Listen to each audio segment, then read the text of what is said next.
لترکیه سیاست نوخوی پشت کو شورای دولتی بریار راکرنا سوندخانه بطال کر گرم بو او دنوا پارتین سیاسی اند پارلمانتوی دا نزیکاتین جدا رو ددن. پارتین نتاف پرست مهپ او پارتیا اید بیجن پیوست سوند هبن. لی اک پارتی او هدف بسدم این جدا دخوازن کو سوند خواندکاران بیراکرن. اک پارتیا کو د جوتما سال 2013 د سوند خواندکاران راکر بود بیجن شورای دولتی دروی ارک خو بریار کدای او او یکتی واتای تولیهویم. Yargı kararıyla milli kimlik kavga ettirilemez.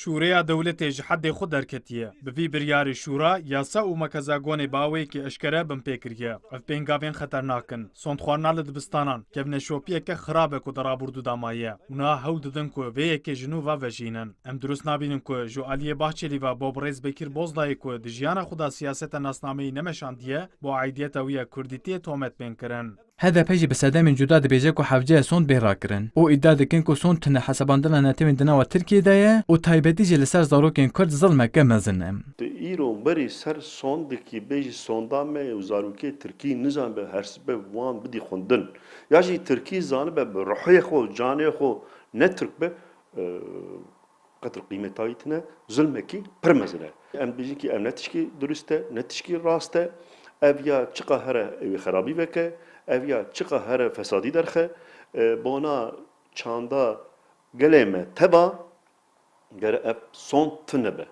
دوی مجاری ده هلوستا پارتیا مخالفت ترکیه جهه پی دهاتا مراکرین و برانبر هلوستا اک پارتی و هده پی جگرسرو که جهه پی برپرسی پروردهی یلدرم کایا جی کردستان 24 را آخافت و گود افدیجی راکرنا سوندا خوانده کارانه. Andımız Türkiye'yi bölen ve Türkiye'yi parçalayan bir duygu bütünlüğü değildir. Sondame bi tu awayê nayê parçekirin û tunekirina Tirkiye. Di heyama ku sondame dihata xwendin, perwerdehî evqast astek xirabtan nebû û nijadperestî weke îro serdest nebû.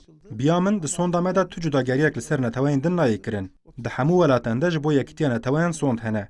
Ji bo hevgirtina Tirkiye jî sondame heye. Taybetî di vê mijarê de aciziya Kurdan li ser sondame tune ye. AKP dixwaze li ser sondame cudageriyek li ser Kurdan derbixe.